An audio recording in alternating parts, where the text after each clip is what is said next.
Claudia Vázquez estaba de pie ante el espejo, alisando las arrugas de su vestido granate. Era su prenda favorita, elegante, hecha a medida hacía ya 10 años, cuando la familia podía permitirse lujos como aquel. El vestido le sentaba impecablemente, realzando su dignidad y ocultando los defectos que inevitablemente llegan con la edad.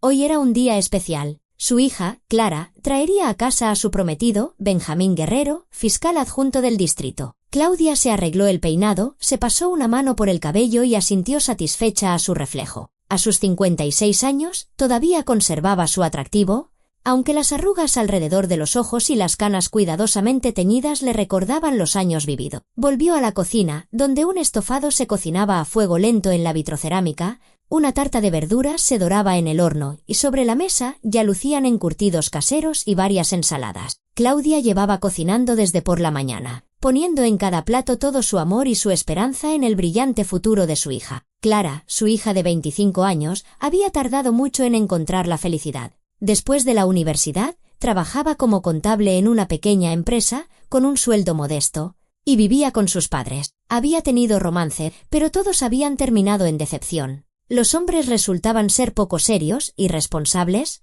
y uno incluso le había levantado la mano después de una noche de copas con sus amigos. De aquello habían pasado 2 años, y Claudia ya empezaba a perder la esperanza de que su hija algún día encarrilara su vida sentimental. Pero hacía 3 meses, todo cambió. Clara conoció a Benjamín en un evento benéfico al que la había invitado una amiga. El hombre le causó una gran impresión, alto, de porte distinguido, con una mandíbula firme y una mirada penetrante en sus ojos oscuros. Tenía 38 años. Ocupaba un cargo importante y, según decía Clara, era increíblemente atento y cariñoso. Flores cada semana, cenas en restaurantes, regalos. Al cabo de un mes, le pidió matrimonio y Clara, radiante de felicidad, dijo sí. Claudia se sorprendió entonces por tanta prisa, pero su hija se lo explicó diciendo que, a su edad, la gente ya sabe lo que quiere de la vida y no pierde el tiempo en cortejos interminables. Además, Benjamín quería tener hijos, y cuanto antes se casaran, mejor. La lógica parecía razonable y Claudia se tranquilizó.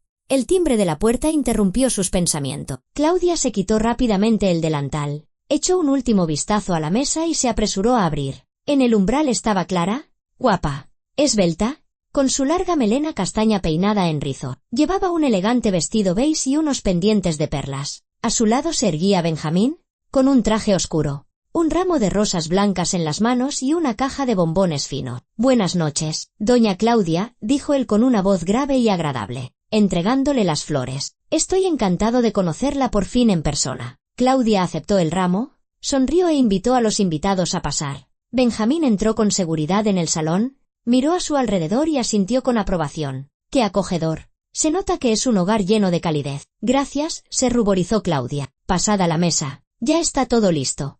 El marido de Claudia, Víctor Navarro, salió de su habitación para recibir a los invitados. Era ingeniero en una fábrica, un hombre de pocas palabras, pero de fiar. Llevaba 28 años en el mismo puesto, respetado por sus compañeros por su profesionalidad y honradez. Los hombres se dieron la mano, intercambiaron saludos y se sentaron a la mesa. La cena transcurrió en un ambiente cálido. Benjamín habló de su trabajo, de las complejidades de la fiscalía, de lo importante que era mantener la justicia y el orden en la sociedad.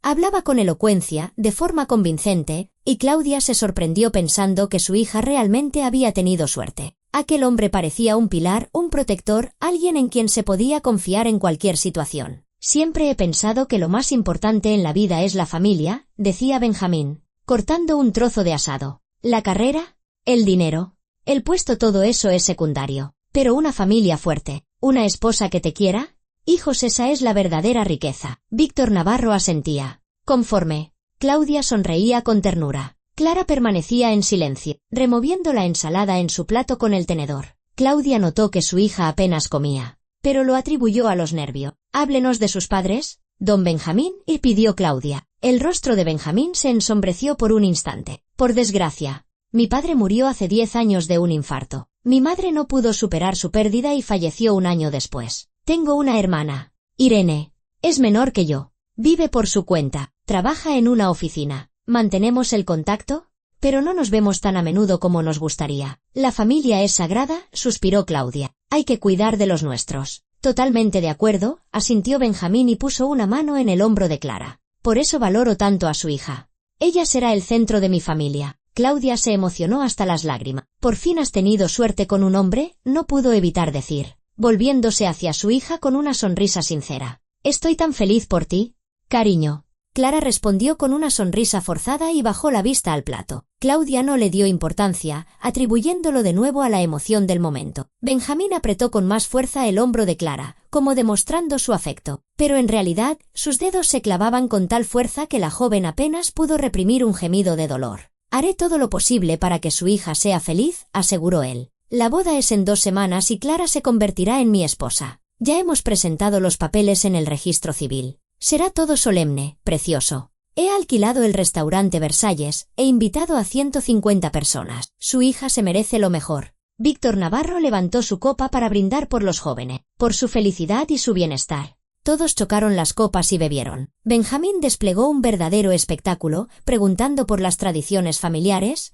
interesándose por la salud de los padres, prometiendo ayuda y apoyo. Mencionó que podría ayudar a Arturo, el hijo menor de Claudia, con unas prácticas en la fiscalía cuando terminara la carrera de Derecho. Prometió interceder por Víctor Navarro si surgían problemas en la fábrica. Claudia se derretía ante sus atenciones. Por fin, su hija había encontrado a alguien que cuidaría de ella. Cuando la cena llegó a su fin, la pareja se dispuso a marcharse. Benjamín se despidió cortésmente, agradeció la hospitalidad e invitó a los padres de Clara a su casa la semana siguiente para discutir los detalles de la boda. Clara se puso un abrigo ligero y cogió su bolso. En la entrada, sacó los guantes del bolsillo, pero uno de ellos se le escurrió de las manos y cayó al suelo. La joven no pareció darse cuenta. Benjamín ya la había tomado del brazo y la conducía con paso firme hacia el coche. Clara, la llamó Claudia, agachándose a recoger el guante. Pero su hija o no la oyó, o no quiso volverse. La puerta se cerró. Claudia se quedó en el vestíbulo, sosteniendo el suave guante de ante. Algo en su interior se inquietó, un detalle apenas perceptible que no podía explicar.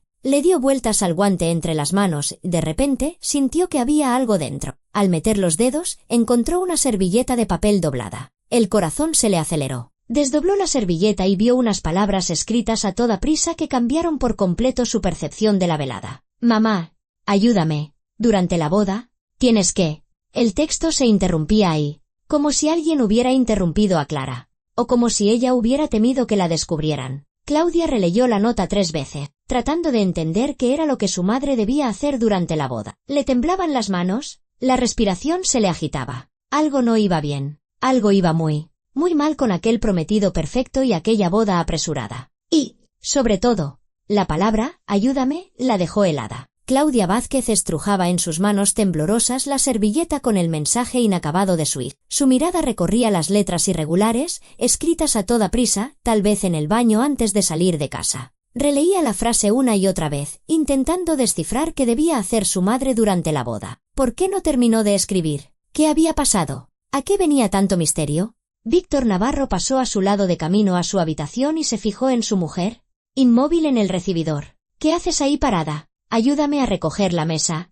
Espera, susurró Claudia, examinando la nota bajo la luz de la lámpara. Víctor, mira esto. Su marido se acercó, entrecerró los ojos, leyó la nota y se encogió de hombro. Seguramente quiere que la ayudes a organizar algo. ¿Ya sabes cómo son estas bodas? Siempre se olvida una cosa u otra. No te comas la cabeza. Pero Claudia no podía calmarse. Conocía a su hija. Clara era una chica directa, siempre decía a la cara lo que le preocupaba. Si necesitara ayuda con la organización de la celebración, simplemente lo habría pedido, sin montar una operación secreta con una nota en un guante. No, aquí había algo más, algo inquietante. Claudia no pudo pegar ojo en toda la noche. Daba vueltas en la cama, recordando cada detalle de la velada. Como Clara sonreía, de forma forzada, como si le costara un esfuerzo. Como evitaba mirarla a los ojos, como se sobresaltaba cuando Benjamín le ponía la mano en el hombro. Como se apresuraba a irse, como si temiera quedarse un minuto más. Y un detalle más que recordó en mitad de la noche,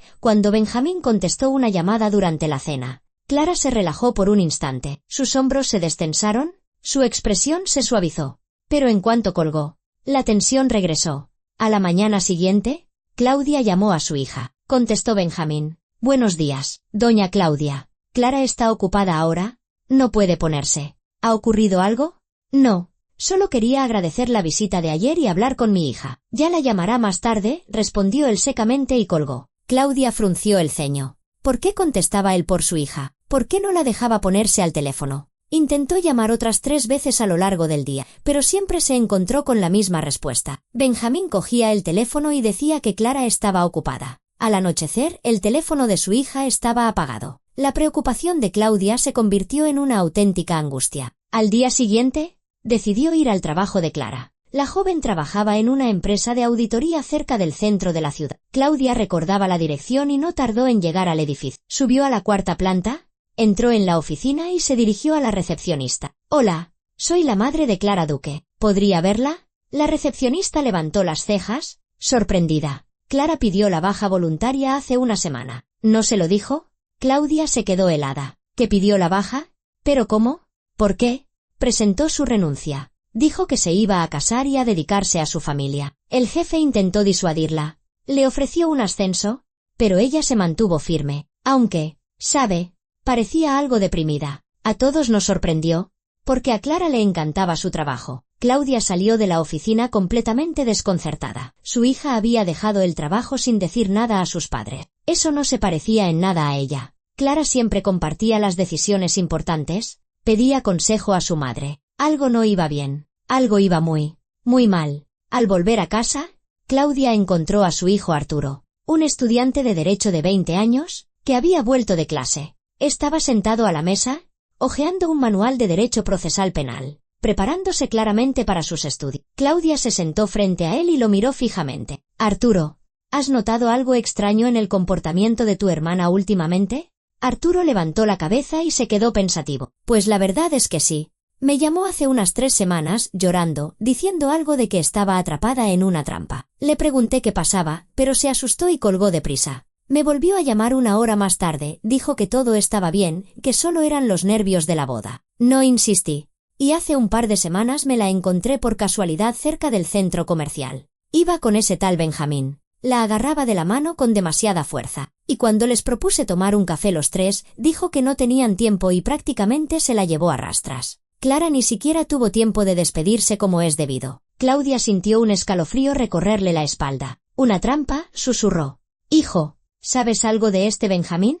«Solo que es fiscal adjunto. Clara nos presentó una vez en una cafetería. Me pareció demasiado autoritario. Controlaba todo el tiempo de que hablábamos, a dónde mirábamos. Cuando le pregunté a Clara por su trabajo, él respondió por ella. Cuando la camarera trajo la carta, él pidió por Clara sin ni siquiera preguntarle qué quería. Me sentí incómodo, pero pensé que simplemente era su carácter. Ya sabes, algunos hombres creen que cuidar de una mujer significa decidirlo todo por ella». Claudia se levantó y caminó por la habitación. Todas las piezas del puzzle empezaban a encajar en una imagen aterradora. El extraño comportamiento de su hija, la boda precipitada, la nota pidiendo ayuda, la renuncia al trabajo sin previo aviso, el control por parte del prometido, el aislamiento de la familia. ¿Qué le estaba pasando a su Clara? Por la noche, intentó de nuevo llamar a su hija, pero fue en vano. Entonces, Claudia decidió actuar de otra manera. Buscó el perfil de Benjamín Guerrero en las redes sociales. La página era privada, pero en la lista de amigos figuraba una tal Irene Guerrero. Claudia abrió su perfil y se dio cuenta de que era la hermana de Benjamín. Se parecían en los rasgos faciales. El perfil de Irene era público. Claudia vio fotos de una mujer que no sonreía, que parecía triste incluso en las imágenes de celebraciones. Debajo de una de las fotos, había un comentario de una amiga. «Irene, ¿cuándo vas a empezar a vivir para ti?»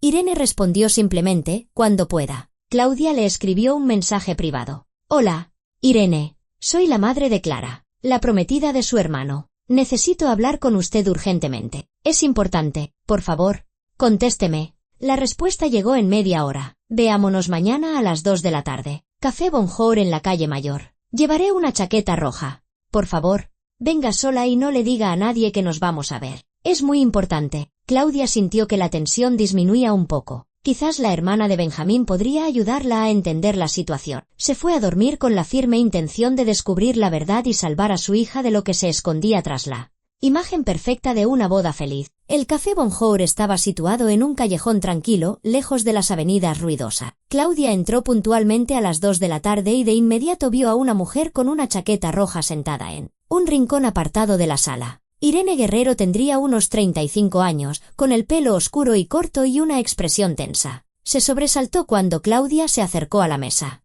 «Hola, ¿es usted Irene?» «Sí. Siéntese, por favor». Las mujeres se sentaron una frente a la otra. Una camarera les trajo la carta, pero ambas rechazaron la comida y pidieron solo un té. Cuando la camarera se fue, Irene fue la primera en romper el silencio. Me imagino por qué ha querido verme. Tiene dudas sobre esta boda, ¿verdad? Claudia asintió y sacó del bolso la dichosa servilleta. Mi hija me dejó esto. Pide ayuda, pero no escribió en qué. No puedo contactar con ella. Su teléfono está apagado y en el trabajo me han dicho que ha dimitido. ¿Qué está pasando? ¿Irene? ¿Quién es su hermano en realidad? Irene cerró los ojos, como si reuniera fuerzas. Mi infancia transcurrió junto a un tirano. Benjamín me saca 3 años, y desde pequeño le encantaba controlar a los demás. Cuando yo tenía 10 años y él 13, ya me decía cómo vestir, con quién salir. Si no le hacía caso, les contaba a mis padres historias inventadas sobre mis fechorías, y me castigaban. Él era el hijo perfecto a sus ojos, estudiante de sobresaliente, deportista, siempre dispuesto a ayudar. Y yo, la niña problemática. Bebió un sorbo de té y continuó. Nuestros padres fallecieron. Primero mi padre, un infarto en el trabajo. Un año después, mi madre, de cáncer. Benjamín tenía entonces 28 años y yo 25. Se encargó de tutelarme, aunque yo ya era adulta e independiente. Desde entonces, vivo con un miedo constante. Él me dicta con quién debo relacionarme, a dónde ir, incluso qué ropa ponerme. Tuve un novio, Óscar. Íbamos a casarnos. Benjamín me amenazó con fabricar un caso penal contra él si no rompía la relación. No le creí, pensé que iba de farol. Pero una semana después, detuvieron a Óscar en la calle. Durante el registro, le encontraron una bolsita con polvo en el bolsillo. Óscar juró que era una trampa, que él nunca había consumido nada. Lo condenaron a 3 años. Después de eso, comprendí que Benjamín no bromeaba. Claudia escuchaba y el terror crecía en su interior. Dios mío. ¿Pero por qué lo soporta?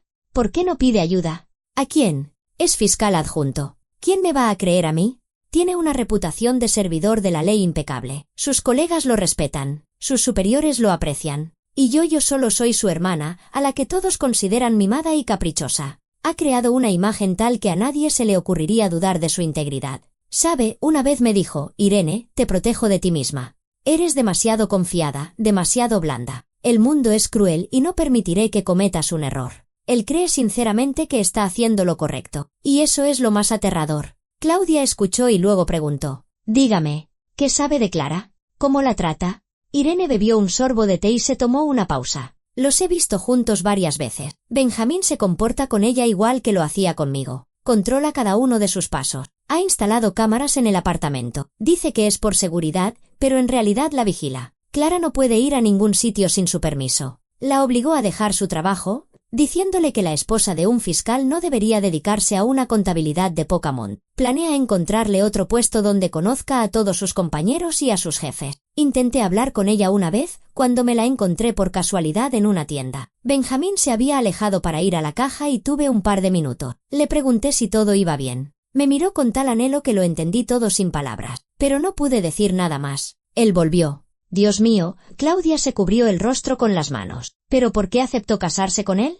¿Por qué no me dijo nada? Irene se inclinó hacia ella y habló en voz más baja. Porque la está amenazando. La amenaza con hacerles daño a ustedes, a su marido, a su hijo. Le dijo a Clara que si cancelaba la boda, su padre perdería el trabajo en la fábrica. Benjamín conoce al director y no le costaría nada conseguir que lo despidieran. Usted perdería su trabajo en el centro de salud. Presentaría una queja a través de un conocido en la Consejería de Sanidad.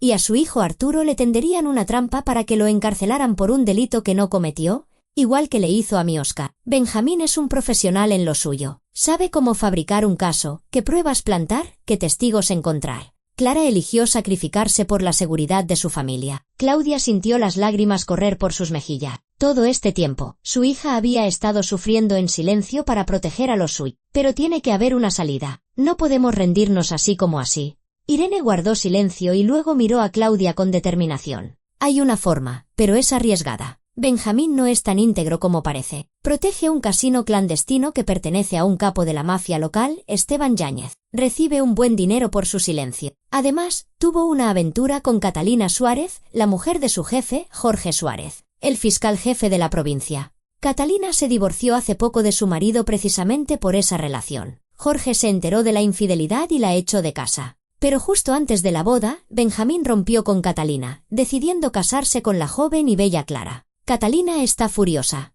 Ha estado recopilando información comprometedora sobre él, pensando en chantajearlo si se le ocurría dejarla. Y ahora tiene documentos, grabaciones de conversaciones, fotografía, todo lo necesario para destruir su carrera. Claudia se secó las lágrimas y se enderezó. ¿Puede ponerme en contacto con esa Catalina? Puedo. Pero debe entender el riesgo. Si Benjamín se entera de que nos hemos visto, de que le he contado esto, no se detendrá ante nada. Su hija estará aún peor. Podría encerrarla en el apartamento, quitarle el teléfono, aislarla por completo. Mi hija ya está en el infierno, dijo Claudia con firmeza. No permitiré que arruine su vida. Póngame en contacto con Catalina. Estoy dispuesta a actuar. Irene asintió, sacó su teléfono y marcó un número. Habló brevemente, de forma vaga, pero su interlocutora pareció entender la situación. Unos minutos después, la conversación terminó. Catalina acepta reunirse. Pasado mañana a las 6 de la tarde en el parque, junto a la fuente. Llevará gafas de sol y un abrigo gris. Pero,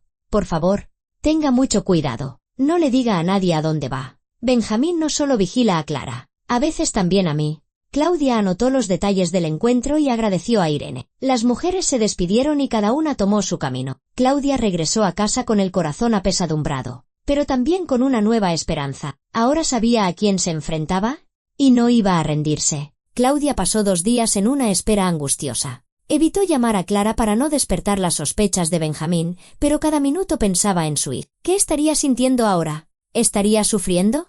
¿Tendría esperanzas de ser rescatada? Por las noches, Claudia tenía pesadillas, su hija en una jaula, Benjamín con una llave que no pensaba usar para abrirla. Se despertaba bañada en sudor frío y no podía volver a dormirse. Finalmente, llegó el día señalado. Claudia pidió salir antes del trabajo, alegando una cita rutinaria con el dentista, y se dirigió al parque de la ciudad.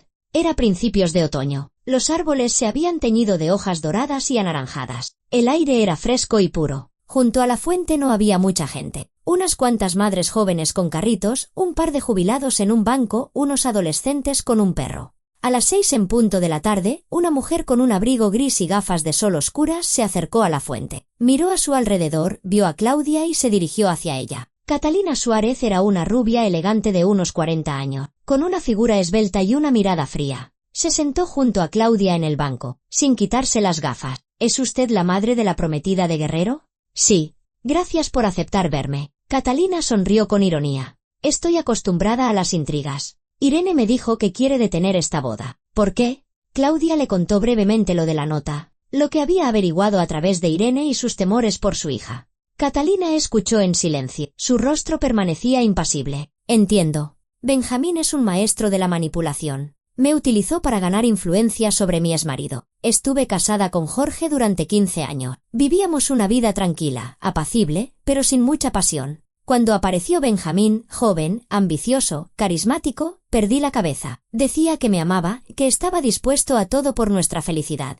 Y yo le creí. Me divorcié de mi marido, destruí mi familia, y Benjamín se enfrió al instante. Resultó que solo me necesitaba como palanca de influencia sobre Jorge. Cuando Jorge y yo nos divorciamos, Benjamín decidió que ya no le servía para nada. Me desechó como un objeto usado. Pero yo no soy de las que perdonan algo así. ¿Tiene pruebas contra él? Catalina sacó un pequeño pendrive de su bolso. Aquí está todo. Grabaciones de conversaciones telefónicas donde discute con Yáñez los esquemas para proteger el casino, fotografías de sus encuentros, copias de documentos sobre transferencias de dinero a sus cuentas. Es suficiente para abrir una investigación penal. Pero hay un problema. Benjamín es fiscal adjunto. Para abrir un caso contra él, se necesita el consentimiento del fiscal superior, que es quien tiene la potestad de nombrarlo para su cargo. Y ese es mi exmarido, Jorge, y no dará su consentimiento así como así. No le gustan los escándalos que puedan manchar la reputación de la Fiscalía. Además, a pesar de nuestro divorcio, todavía tiene sentimientos complejos hacia mí.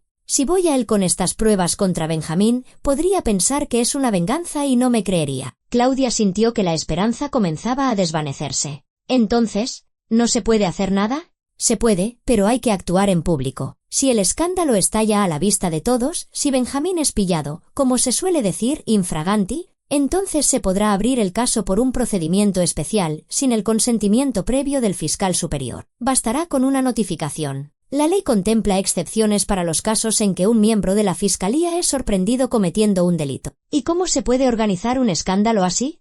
Catalina se quitó las gafas y miró a Claudia directamente a los ojos. Apareceré en la boda con estas pruebas. Lo acusaré públicamente. Si intenta usar la fuerza, y conociendo su carácter, es muy probable que lo haga, quedará grabado. Solo hay que asegurarse de que entre los invitados haya periodistas que estén retransmitiendo en directo. Entonces no tendrá forma de tapar el asunto. Jorge se verá obligado a apoyar la investigación, o lo acusarán a él de encubrimiento. Claudia se quedó pensativa. ¿El plan era arriesgado?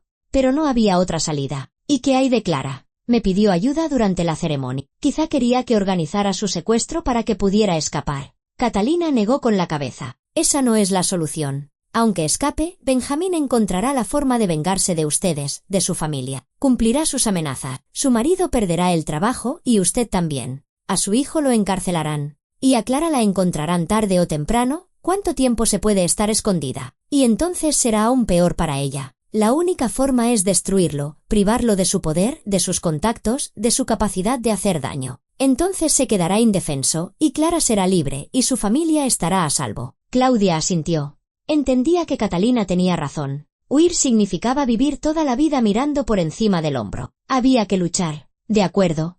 Acepto.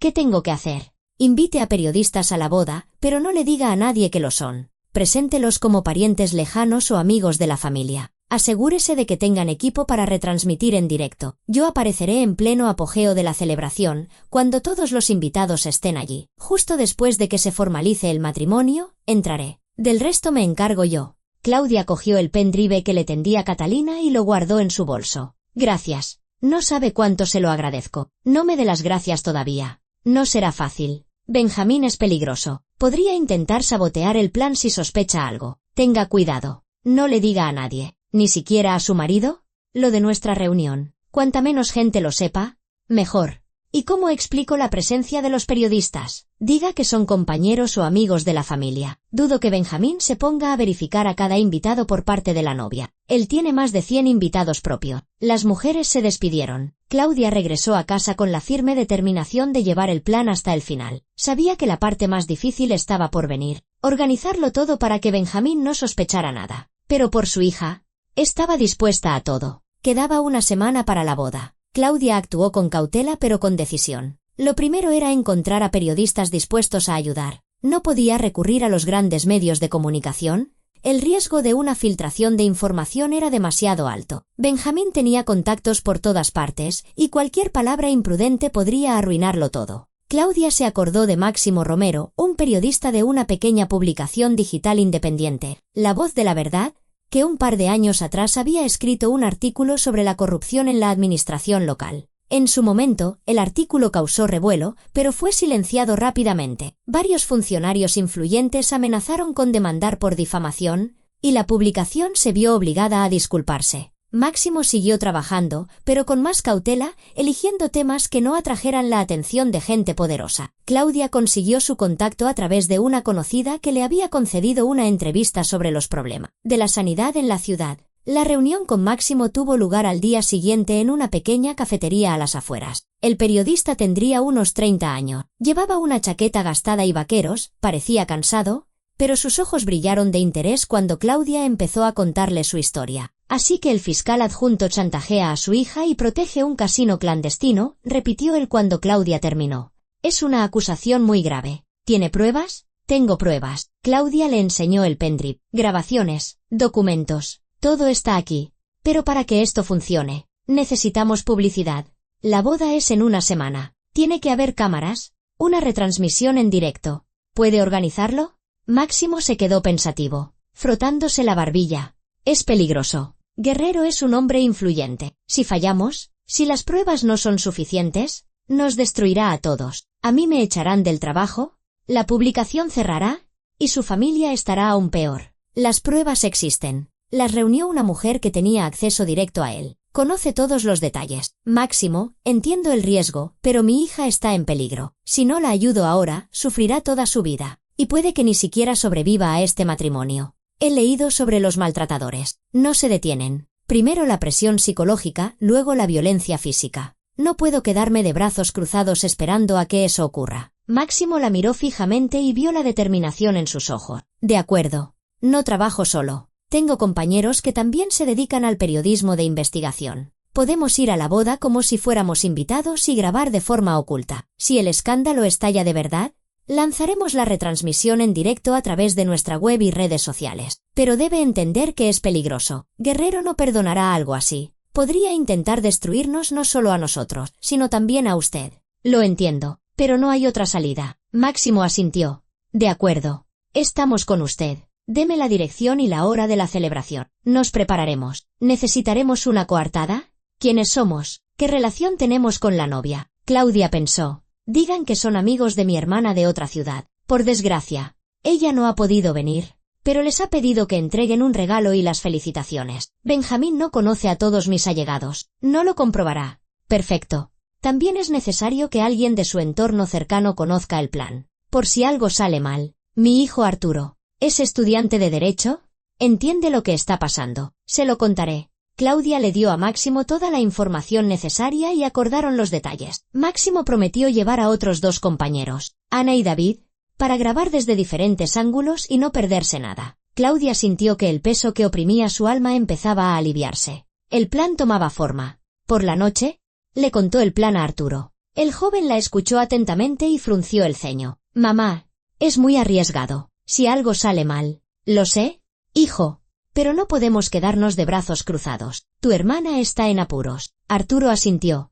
Entiendo. Estaré en la boda, cerca. Si Guerrero intenta hacer algo, intervendré. No, Arturo, no te hagas el héroe. Simplemente, prepárate para llamar a la policía si la situación se descontrola. Al día siguiente, Claudia por fin pudo hablar con Clara. La llamó su hija, pero la conversación fue breve y tensa. Claudia oía música de fondo, por lo visto. Benjamín estaba en casa. Mamá, todo está bien. He estado muy ocupada con los preparativos. Perdona por no contestar a las llamadas. Clara, encontré tu nota. Lo entiendo todo. Te ayudaré. Confía en mí. Se hizo el silencio al otro lado de la línea. Claudia podía oír la respiración agitada de su hija. Luego, Clara dijo en voz baja. Mamá, no hagas nada peligroso, por favor. Puedo arreglármela sola. Él está aquí ahora. Tengo que colgar. No.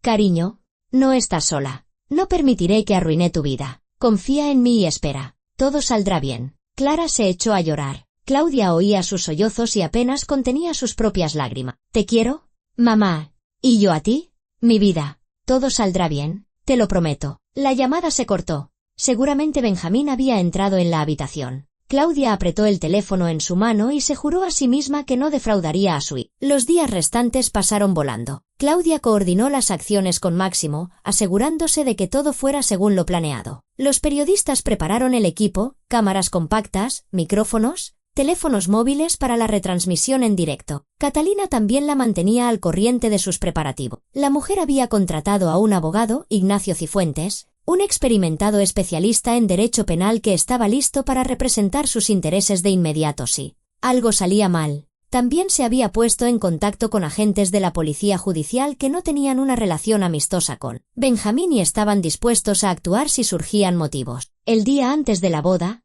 Claudia se reunió con Irene por última vez. La hermana de Benjamín parecía tensa, pero decidida. Mañana se decidirá todo. Estaré en la boda. Si algo sale mal, estoy dispuesta a confirmar todas las acusaciones contra mi hermano. Estoy cansada de vivir con miedo. Que pase lo que tenga que pasar, pero no puedo seguir callada. Gracias, Irene. Sin usted, nada de esto habría sido posible. Espero que después de mañana, ambas seamos libres, yo y su hija. Y que, quizás, por fin empecemos a vivir de verdad. Claudia la abrazó, y las mujeres se despidieron. Se acercaba el día decisivo, en el que todo iba a cambiar. La mañana del día de la boda amaneció clara y cálida. Claudia se despertó temprano, sintiendo una mezcla de ansiedad y determinación. Repasó una vez más todos los detalles del plan. Máximo y sus colegas llegarían a la celebración como parientes lejanos de la novia. Catalina aparecería en pleno banquete cuando todos los invitados estuvieran presentes. Irene ya había confirmado su asistencia.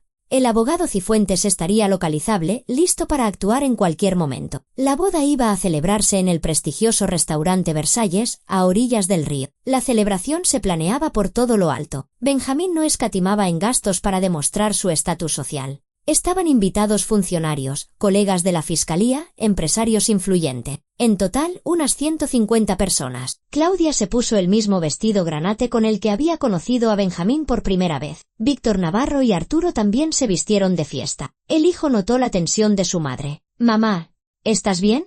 Estás un poco pálida». «Estoy bien, Arturo. Solo estoy preocupada por tu hermana». Arturo asintió. Conocía el plan y estaba listo para actuar si era necesario. La familia se dirigió al restaurante. Por el camino, Claudia sostenía el teléfono en la mano, comprobando los mensajes de Máximo. El periodista le escribió que ya estaban allí y que habían ocupado una mesa desde la que tenían una buena visión general. El restaurante los recibió con lujo. Techos altos, lámparas de cristal, manteles inmaculados, flores naturales por todas partes, rosas blancas, lirios, orquídeas. El arco para la ceremonia civil estaba adornado con telas de color marfil. Los invitados fueron llegando uno tras otro, ocupando sus asientos, comentando la celebración. Claudia miró a su alrededor y vio a Máximo con sus dos colegas, un hombre y una mujer. Parecían invitados corrientes, sin destacar en nada. Máximo captó su mirada y asintió casi imperceptiblemente. La ceremonia de matrimonio se celebró en un salón aparte. Clara estaba pálida. Le temblaban las manos al firmar en el libro del registro civil. El vestido era magnífico, de encaje, con una larga cola, pero el rostro de la novia carecía de alegría. Benjamín, por el contrario, estaba satisfecho y seguro de sí mismo. Sonreía, recibía felicitaciones, sujetaba la mano de la novia con tanta fuerza como si temiera que se escapara. Claudia miraba a su hija y sentía dolor.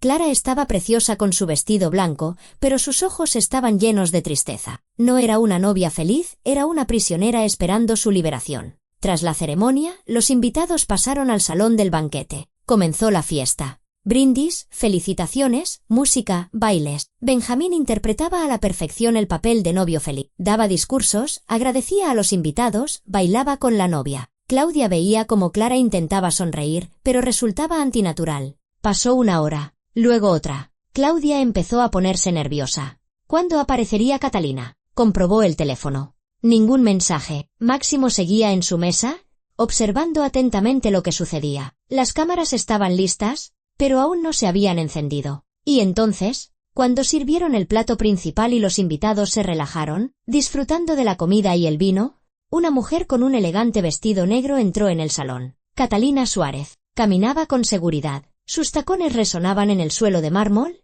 atrayendo la atención. Las conversaciones cesaron. Los invitados se giraban, preguntándose quién era aquella desconocida. Benjamín levantó la cabeza y palideció. La reconoció al instante. Catalina se acercó a la mesa de los novios y se detuvo justo enfrente de Benjamín. «Buenas noches, querido», dijo con frialdad. «¿De verdad pensabas que me iba a apartar y dejar que te olvidaras de mí?» Benjamín se levantó de un salto. «Catalina, ¿qué haces aquí? Vete de inmediato». «No», respondió ella tranquilamente. «Primero, esta gente debe saber quién eres en realidad. Deben saber la verdad sobre el hombre con el que esta pobre chica acaba de unir su vida». Benjamín la agarró del brazo, pero Catalina se zafó. «No te atrevas a tocarme. ¿O quieres que les cuente a todos cómo proteges el casino de Esteban Yáñez? ¿Cómo recibes sobornos? ¿Cómo engañabas a tu jefe?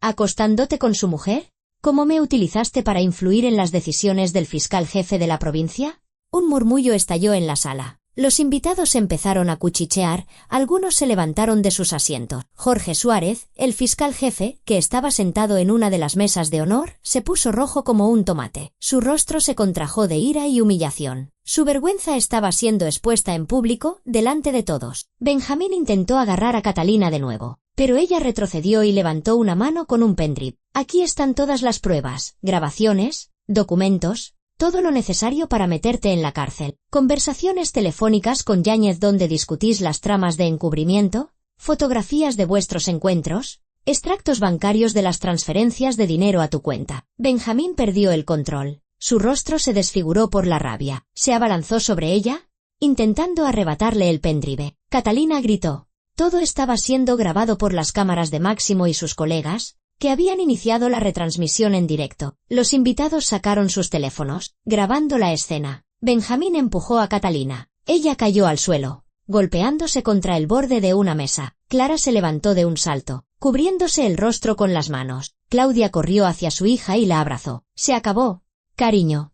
Eres libre». Jorge Suárez se levantó de su asiento. Su rostro estaba rojo de ira, pero se contuvo. Con voz potente, dijo: «Llamen a la policía judicial de inmediato. Exijo que se tomen medidas». Benjamín se quedó en medio del salón, respirando con dificultad, dándose cuenta de que todo se había derrumbado, su carrera, su poder, sus planes, todo destruido en un instante. Intentó salir del salón, pero varios invitados, antiguos colegas, le bloquearon el paso para que no huyera. «¿No vas a ninguna parte, guerrero?», dijo uno de ellos. «Todos hemos visto lo que acabas de hacer. Usar la fuerza física contra una mujer, delante de todo el mundo, es un delito cometido en público, y de esta no te libras». El salón del banquete se convirtió en un caos. Los invitados cuchicheaban, muchos ya se levantaban de sus asientos, sin saber qué hacer. Benjamín Guerrero permanecía en medio de la sala, consciente de la magnitud de la catástrofe. Su carrera, su poder, todo se había derrumbado en un instante. Catalina Suárez se levantó del suelo, donde él la había empujado, y mostró el pendrive a los presentes de forma ostentosa. «Aquí están todas las pruebas de sus delitos. Grabaciones de conversaciones con el capo Yáñez,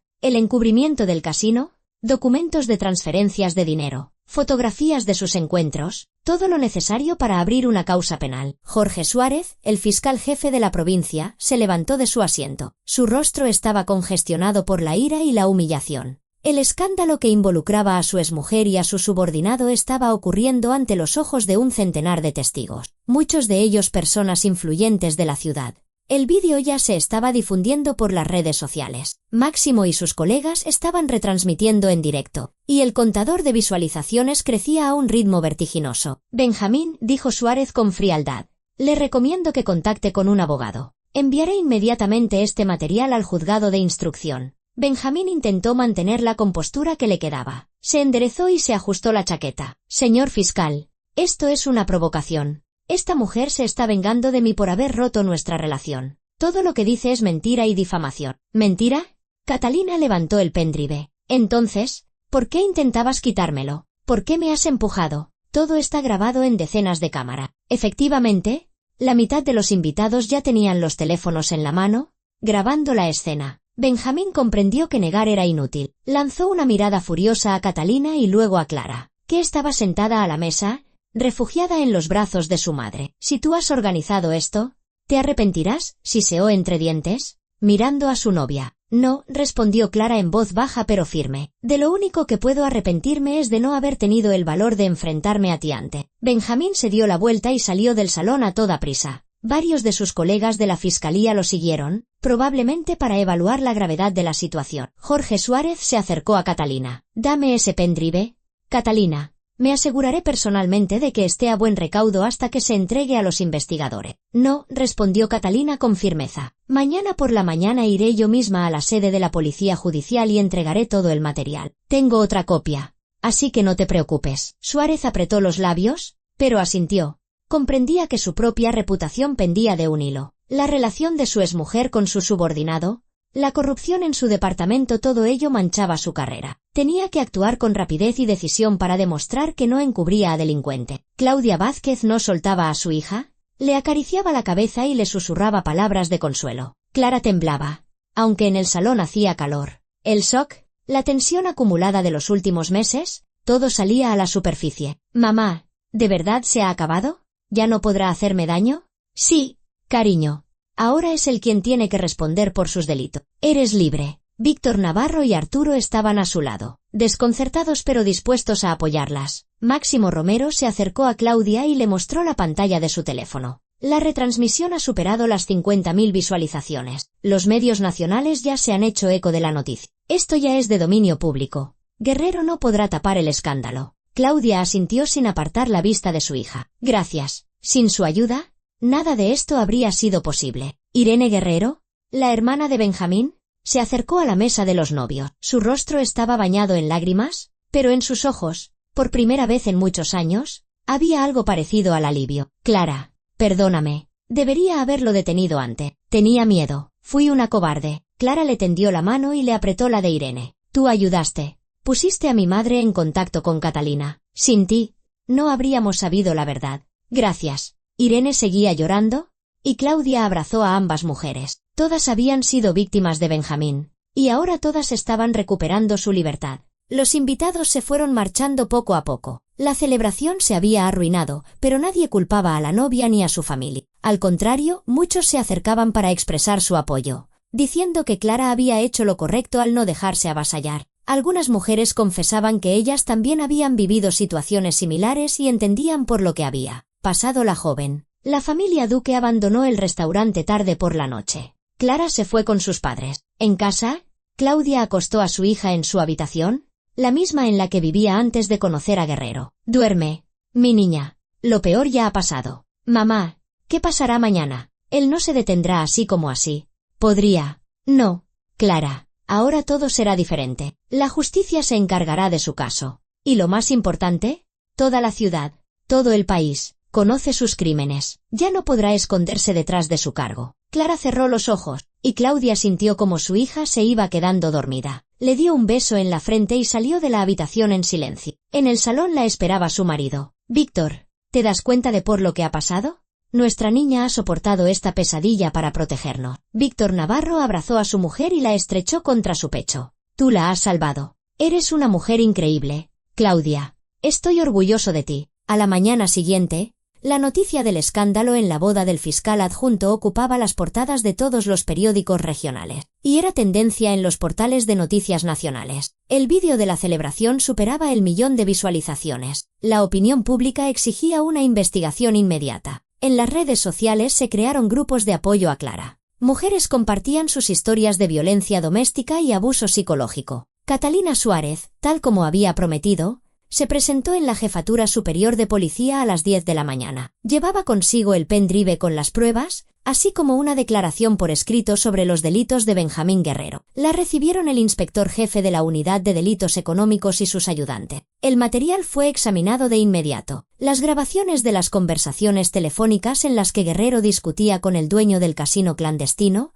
Esteban Yáñez, las tramas para encubrir la actividad ilegal, las fotografías de sus encuentros en restaurantes y cafeterías, los extractos bancarios que mostraban transferencias regulares de grandes sumas a una cuenta registrada a nombre de un testaferro, pero que en realidad pertenecía a Guerrero. Todo estaba meticulosamente documentado. Catalina llevaba meses preparándose para ese momento. Además de las pruebas de Catalina, la policía recibió la declaración de Irene Guerrero, que relató detalladamente el carácter de su hermano, sus métodos de control e intimidación. También proporcionó información sobre otros episodios en los que Benjamín había utilizado su cargo para fines personales. A mediodía, las autoridades judiciales tomaron la decisión de abrir una causa penal. Dado que se trataba de un fiscal adjunto, el procedimiento requería un enfoque especial. Normalmente, para iniciar un proceso contra un miembro de la Fiscalía se necesitaba el consentimiento de su superior jerárquico. Sin embargo, existía un procedimiento especial. La ley preveía una excepción si un fiscal era sorprendido en la comisión de un delito. La causa penal podía abrirse sin obtener ese consentimiento previo. La actuación de Benjamín en la boda, el uso de la fuerza física contra Catalina,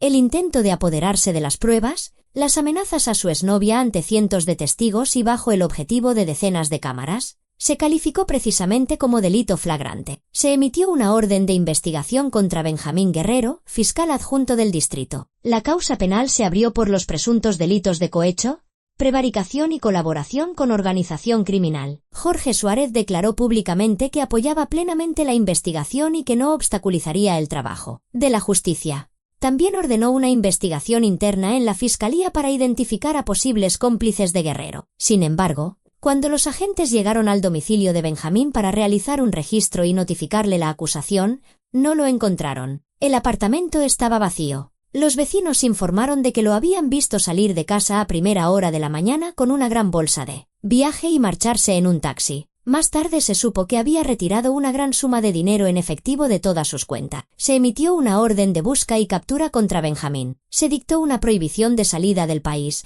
pero para entonces ya había logrado abandonar España. Según algunas informaciones, había volado en un avión privado a un país de Oriente Medio sin tratado de extradición. Se rumoreaba que tenía contactos con funcionarios corruptos que le ayudaron a escapar. Quizás se había comprado su libertad, entregando parte de los fondos acumulados ilegalmente a quienes podían garantizar su huida. La investigación continuó.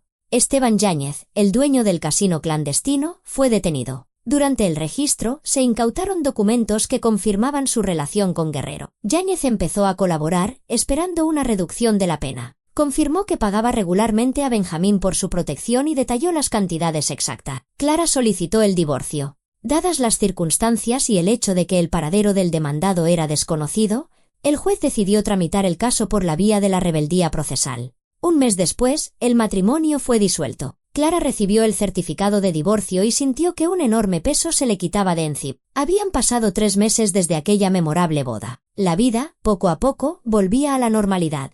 Clara encontró un nuevo trabajo en una gran firma de auditoría, consultoría financiera global, donde su profesionalidad fue muy valorada. La dirección conocía su historia, el escándalo había sido demasiado sonado como para pasarlo por alto, pero eso no fue un impedimento para su contratación. Al contrario, muchos admiraban su valentía. Sus compañeros trataban a Clara con respeto y delicadeza. Nadie hacía preguntas indiscretas ni comentaba su pasado a sus espaldas. La jefa del departamento, Sonia, una mujer de unos 50 años con una mirada sabia, invitó un día a Clara a hablar. Clara, quiero que sepas que aquí estás a salvo. Si necesitas apoyo, ayuda o simplemente alguien con quien hablar, siempre estoy dispuesta a escucharte. Eres una chica fuerte y estoy segura de que todo te irá bien. Clara le dio las gracias y en ese momento sintió que de verdad estaba empezando una nueva vida. El trabajo le gustaba, la distraía de los pensamientos oscuros. Analizaba informes financieros, realizaba auditorías, se comunicaba con cliente. Poco a poco, recuperaba la confianza en sí misma,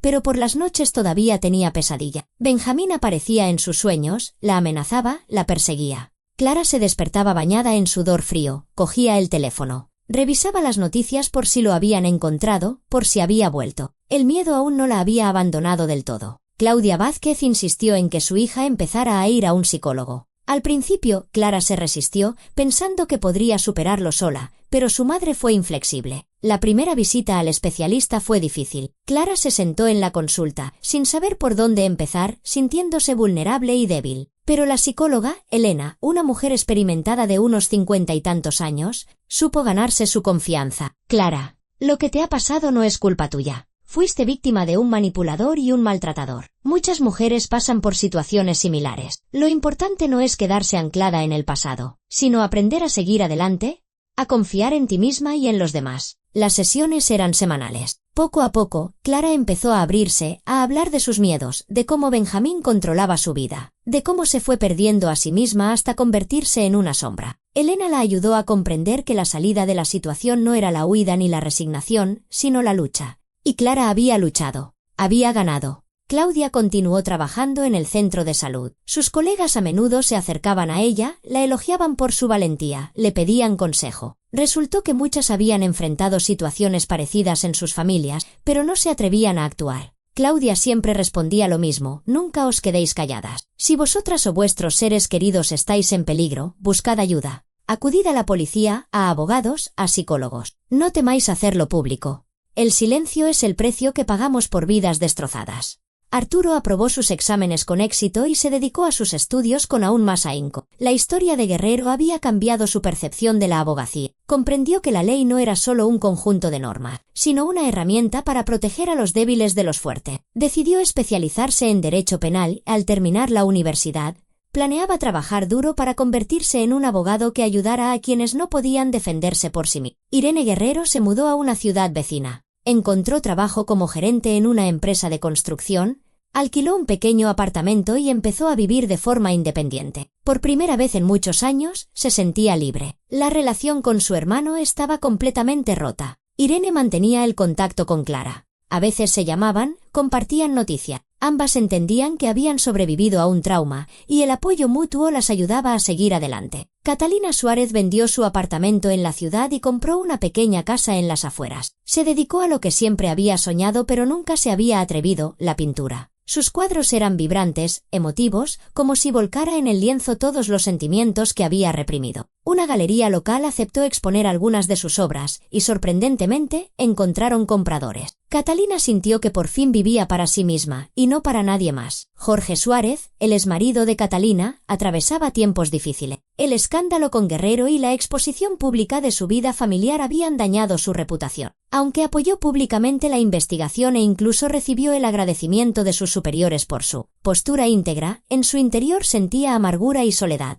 El divorcio de Catalina lo había liberado formalmente, pero lo había vaciado emocionalmente. Vivía solo en un gran apartamento que antes había estado lleno de vida y ahora parecía un museo. Por las noches, se sentaba junto a la ventana con una copa de coñac, contemplando las luces de la ciudad y pensando en lo que había perdido. Catalina no era una mujer perfecta, pero había sido su esposa, y él no había sabido conservar a su familia. No se había dado cuenta de cómo se había distanciado, de cómo había surgido un vacío en su relación que Guerrero llenó. Jorge intentó sumergirse en el trabajo, pero cada vez le encontraba menos sentido. Se dio cuenta de que había vivido su vida sirviendo a la ley, pero había olvidado que a su lado había una persona que necesitaba atención y cariño. A veces marcaba el número de Catalina, pero colgaba sin atreverse a llamar. ¿Qué podía decirle? ¿Pedirle perdón por qué? ¿Por estar ocupado con el trabajo? ¿Por no notar su sufrimiento?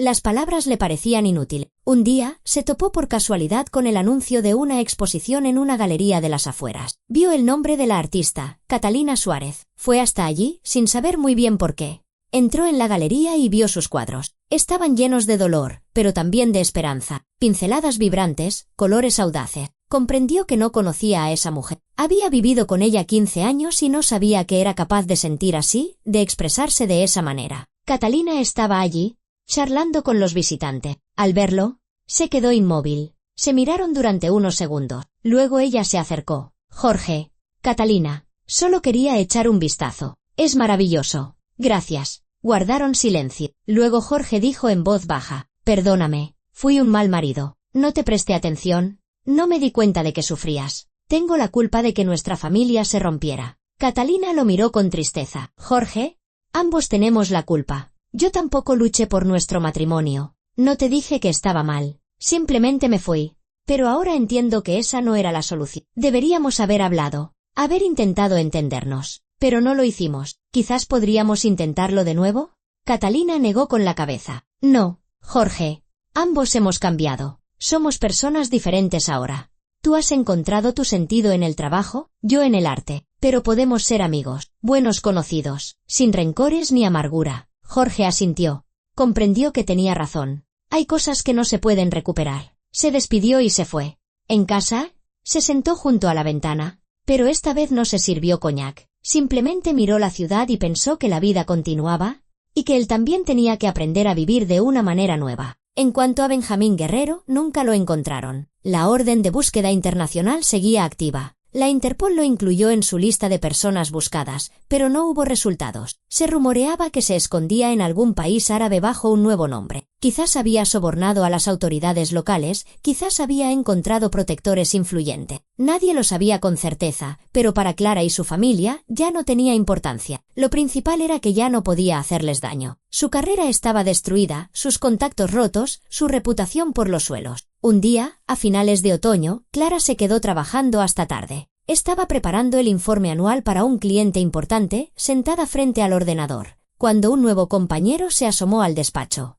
Antonio Campos, un especialista en marketing que se había unido al equipo hacía un mes. Tendría unos 30 años, de estatura media, con un aspecto agradable, pelo oscuro y rizado y unos ojos castaños y amables en los que se leía sinceridad. Clara, ¿todavía sigues aquí? Ya son más de las 9. Ella levantó la cabeza y sonrió cansada. El informe es para pasado mañana. Quiero terminar la parte principal hoy. ¿Puedo ayudarte? Me manejo bastante bien con Excel y las estadísticas no se me dan mal. Gracias, pero ya casi he terminado. Antonio no se fue. Se quedó junto a la puerta y luego dijo con decisión. Clara, llevo semanas queriendo invitarte a un café, pero no me atrevía. ¿Qué te parece si vamos a algún sitio al salir? Solo para charlar.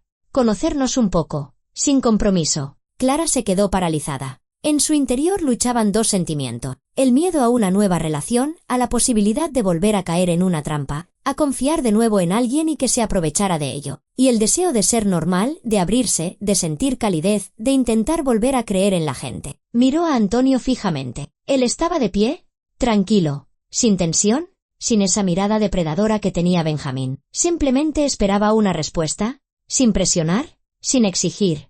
En sus ojos se leía un interés sincero, pero no insistente. De acuerdo, dijo finalmente Clara. Un café me vendría muy bien. Antonio sonrió de oreja a oreja. Genial. Te espero en la entrada. Clara terminó las últimas líneas del informe, guardó el archivo y apagó el ordenador. Se puso el abrigo, Cogió el bolso y bajó. Antonio la esperaba en el vestíbulo, mirando algo en su teléfono. Al verla, sonrió y le sujetó la puerta. Fuera hacía fresco, olía a hojas de otoño. Caminaron un par de manzanas hasta una pequeña cafetería que cerraba tarde. El interior era acogedor, sonaba música suave, las lámparas emitían una luz cálida. Pidieron un capuchino y un pastel. La conversación fluyó con facilidad. Antonio habló de su trabajo, de cómo llegó al marketing después de varios años en una agencia de publicidad. Le apasionaba la fotografía y le enseñó a Clara fotos en su teléfono, paisajes urbanos, retratos de desconocidos, puestas de sol. También le encantaban los paseos en bicicleta. Clara habló de su trabajo, de sus compañeros, de cómo le gustaba analizar cifras y documentos, encontrar errores e incongruencia. Antonio escuchaba atentamente, hacía preguntas, se reía de sus bromas. Clara sintió cómo la tensión se iba disipando, cómo se relajaba. Cuando llegó la hora de despedirse, Antonio la acompañó hasta la parada del autobús. Gracias por la noche, Clara. Ha sido un placer. A mí también me ha gustado, respondió ella. Y era verdad. ¿Repetimos algún día? ¿El fin de semana? Por ejemplo, podríamos ir a un museo o a una exposición. Clara se quedó pensativa. Una parte de ella quería decir que sí de inmediato, pero otra la prevenía. ¿Le recordaba el dolor? ¿La traición? Lo fácil que era equivocarse con una persona. Antonio, yo necesito pensarlo. Claro, no insistió. Sin presiones. Cuando estés lista, dímelo. La saludó con la mano y se fue. Clara se subió al autobús y durante todo el trayecto miró por la ventana, reflexionando. Quizás este era el comienzo de algo bueno. No ahora, no de inmediato, pero poco a poco, paso a paso, podría volver a aprender a confiar. El tiempo lo cura todo. Y estaba dispuesta a darse ese tiempo. Pasaron varios meses más. Llegó la primavera. La ciudad se llenó de luz y calor. Clara y Antonio siguieron viéndose, pero sin prisas, sin compromisos. Fueron a museos, pasearon por el muelle, salieron en bicicleta por el campo. Antonio nunca hizo preguntas indiscretas sobre su pasado, aunque seguramente lo conocía. La historia con Guerrero había sido demasiado sonada como para ignorarla. Un día, estaban sentados en un banco del parque, observando a los niños jugar en la zona infantil. La brisa primaveral mecía las hojas nuevas de los árboles. A lo lejos, un músico callejero tocaba. Clara, empezó Antonio, quiero decirte algo. Entiendo que has tenido un pasado complicado. ¿No hablas de ello? Y no voy a insistir. Pero quiero que sepas que no necesito promesas, ni juramentos, ni compromisos. Solo quiero estar a tu lado. Podemos ir tan despacio como te sientas cómoda, sin presión. Clara sintió que se le llenaban los ojos de lágrimas. Se volvió hacia él. Antonio, eres una persona muy buena, pero tengo miedo. ¿Miedo a equivocarme de nuevo? A confiar en la persona equivocada. Miedo a perderme a mí misma. Él le tomó la mano. Lo entiendo. Y es normal tener miedo. Pero, ¿sabes qué pienso? El miedo no debe controlar nuestra vida, o simplemente dejaremos de vivir. No te pido que confíes en mí ahora. Te pido que nos demos la oportunidad de conocernos. Simplemente, estar juntos. Y ya veremos. Clara se secó una lágrima y sonrió. De acuerdo. Intentémoslo. Desde ese día, su relación se volvió más cálida. Se veían más a menudo, hablaban más, compartían pensamientos y preocupaciones. Clara se fue abriendo poco a poco, hablando de sus miedos, de lo que había pasado. Antonio escuchaba sin interrumpir, sin juzgar, simplemente apoyándola. Un día, Clara lo invitó a conocer a sus padres. Claudia Vázquez trató a Antonio con recelo. Temía que su hija volviera a caer en una trampa. Pero Antonio supo ganársela. Fue educado, sincero, no intentó impresionar, simplemente fue él mismo. Hablaron de trabajo, de la vida, de planes. Claudia vio cómo Clara lo miraba con confianza, con interés, con calidez. Y eso la tranquilizó. Después de la cena, cuando Antonio se fue, Claudia se sentó junto a su hija. Es un buen chico, cariño. Se nota que es una persona decente. Pero lo más importante es que no te precipites. Deja que todo siga su curso. ¿Lo sé? Mamá. No tengo prisa. Necesito tiempo para volver a aprender a confiar. Pero con él me siento tranquila. No presiona. No exige. Simplemente está a mi lado. Claudia abrazó a su hija. Entonces, está bien. El tiempo es el mejor médico. Paralelamente a su vida personal, Clara siguió creciendo profesionalmente. La ascendieron a auditora senior y le confiaron proyectos más complejos. Viajaba por trabajo, realizaba auditorías en grandes empresas, elaboraba informes. El trabajo le daba satisfacción, le proporcionaba un sentimiento de valía. La psicoterapia también continuaba. Elena notaba sus progresos. Clara, Has hecho un trabajo enorme contigo misma. Has aprendido a no culparte, a reconocer las manipulaciones, a decir que no. Son pasos muy importantes. Pero recuerda, la curación no es un destino. Es un camino. Hay recaídas, hay días difíciles. Es normal. Lo sé.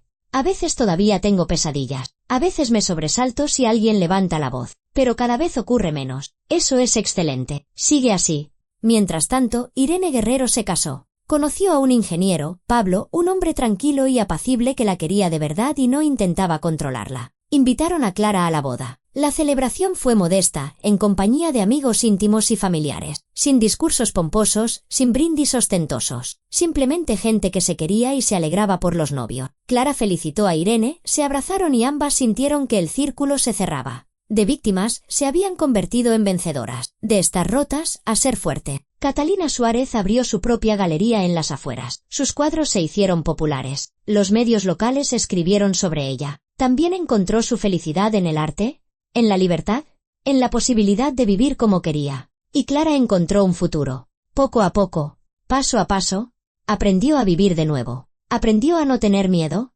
Aprendió a volver a confiar en la gente y a quererse a sí misma.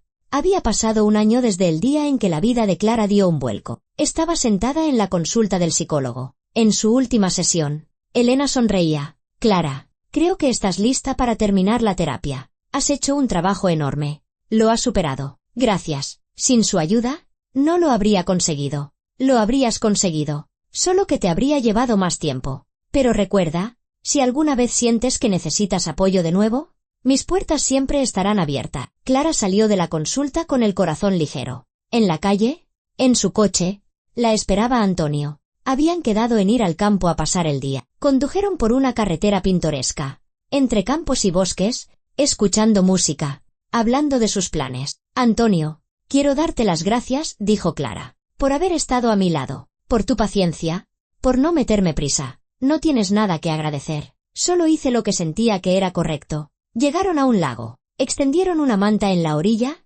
sacaron un termo con té y unos bocadillos, se sentaron, contemplando el agua, el reflejo de las nubes, las leves ondas del viento. Clara, quiero preguntarte algo, empezó Antonio, pero solo si estás preparada para responder. ¿Ves un futuro para nosotros? Clara se quedó pensativa. Un año atrás, ¿se habría asustado con una pregunta así? Habría visto en ella un intento de atarla, de limitarla. Pero ahora comprendía que era simplemente la pregunta sincera de una persona a la que le importaba. No sé qué pasará dentro de 1 año o 5, pero sé que ahora mismo estoy bien contigo. Y quiero que esto continúe. Sin prisas, sin compromisos que presionen. Simplemente, juntos. Antonio asintió. Con eso me basta. Se quedaron junto al lago hasta el anochecer, charlando, riendo, simplemente disfrutando del momento. Clara se dio cuenta de que, por primera vez en mucho tiempo, se sentía verdaderamente libre, libre del miedo, del pasado, de la sombra de Benjamín Guerrero. Al volver a casa, Clara fue a ver a sus padres. Su madre estaba preparando la cena, su padre leía el periódico, Arturo estaba con sus libros. Una escena familiar corriente, que Clara casi había perdido. Mamá, quiero darte las gracias, por haberme salvado, por no tener miedo de luchar. Claudia abrazó a su hija. Habría hecho cualquier cosa para que fueras feliz. Eres mi hija, mi sangre, y nunca permitiré que nadie te haga daño. Por la noche, Clara regresó a su apartamento, el que había alquilado después del divorcio. Pequeño, acogedor, lleno de sus cosas, de su energía. Se preparó un té, se sentó junto a la ventana y contempló las luces de la ciudad. La vida continuaba. Por delante había mucha incertidumbre, pero ya no tenía miedo. Sabía que saldría adelante. Había pasado por un infierno y había salido de él más fuerte. En cuanto a Benjamín Guerrero, nunca lo encontraron. La búsqueda continuaba de forma protocolaria, pero las posibilidades de éxito eran escasas. Quizás estaba muy lejos, construyendo una nueva vida bajo un nombre falso. O quizás su pasado lo había alcanzado y había recibido su merecido. Clara ya no pensaba en él. Ya no ocupaba un lugar en su mente, en su corazón. El tiempo lo cura todo. Esas palabras se convirtieron para Clara no en una simple frase, sino en una verdad. Cada día se volvía un poco más fuerte, un poco más segura. Aprendió a decir que no, a defender sus límites, a no sentirse culpable por los problemas de los demás. Aprendió a quererse a sí misma. Y aunque todavía no había planes de boda con Antonio, Clara sabía que, si algún día ocurría, sería solo por su propio deseo, solo cuando estuviera completamente preparada, sin presiones, sin prisas, simplemente amor, respeto y confianza, lo que tanto le había faltado antes. La vida continuaba, y era maravillosa.